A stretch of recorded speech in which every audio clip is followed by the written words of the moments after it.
Now, the Artemis II astronauts still have a long way to go before their mission is complete. Astrophysicist and City University of New York professor Emily Rice joins us now to discuss this historic flight. Professor Rice, thanks so much for joining us. Hi, thanks for having me. That was so exciting as we were looking at those live images right there. They just regained contact there with Mission Control. We shared that the crew made history today by going further into space than any human has gone before. What are your big takeaways as you've watched this mission unfold? This has been nothing short of historic. I was listening in this morning when the astronauts woke up, so it was a little bit later than I woke up. But what they do is they get a wake-up song from Mission Control, and then they get a message. And this morning they had a message from Jim Lovell, the Apollo astronaut who passed away last year, had recorded a message for them. That was just wonderful. And then to know that everything after they passed that Apollo 13 distance record earlier today, everything after that was historic. And so it's just been amazing to see everything they've done. And today especially, they were taking pictures of the far side of the moon, guided by a lot of planetary scientists at Mission Control in Houston. And so that was also really, really cool to watch, knowing how much science and how much discovery is going to come out of these photographs that humans are taking of the far side of the moon for the first time in 54 years. Just astounding. I can hear the excitement in your voice as you're talking about this. I was just thinking about it, for what was it, roughly 40 minutes or so, they did not have any contact with Mission Control. And I'm thinking how scary that had to be. What do you think they were experiencing or feeling up there?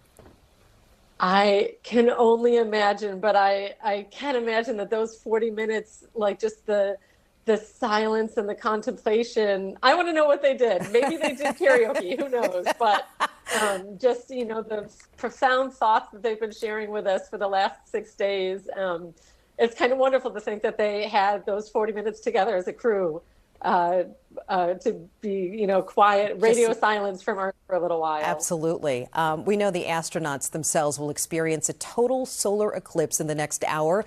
Many of us remember that last total solar eclipse we had back here in 2024. We wore special glasses so we could get a glimpse of it. What will this be like for the astronauts? Are they going to have some sort of special equipment that they're going to use? Yeah, they're going to also have to wear those glasses. So they're not too much like closer or further away from the sun than we were. That's only a tiny, tiny fraction of how far away they are.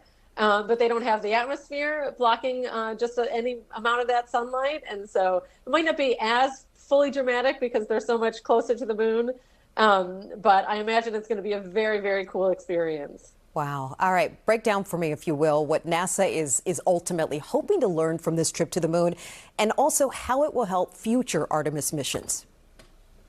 Yeah, so much of this mission is about the humans. I've said the astronauts are both the scientists and to a certain extent the subjects for this mission. So they're not only studying the moon and their space capsule, but they're studying themselves and their own bodies, how they react to being in microgravity, how they deal with health and exercise, and how their bodies respond to the stress in this capsule. And this is something that, again, humans haven't done for decades. And so this is being tested. A huge amount of data is being collected with the view of repeating this. So Artemis 3 will probably stay in low Earth orbit, but Artemis 4 is hoping to take people back to the moon and land there. Eventually, we hope to have a base on the moon. And NASA has said before that the moon is really the first step in getting to Mars with humans as well, which just would be very, very exciting. Let me go back for a second. You were talking about the physical impact on the body that they're studying it themselves. What are some of the things they might experience? We're used to watching TV shows and Star Trek, and everybody seems fine. What might they be experiencing?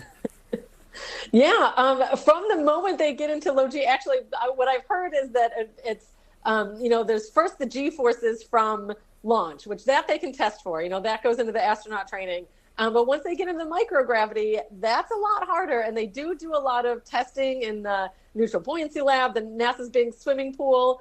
But, they don't do it for 10 days at a time. And so you can already see the difference in the astronauts' faces. Like once they're up there for a little while, everybody's face gets a little bit puffy.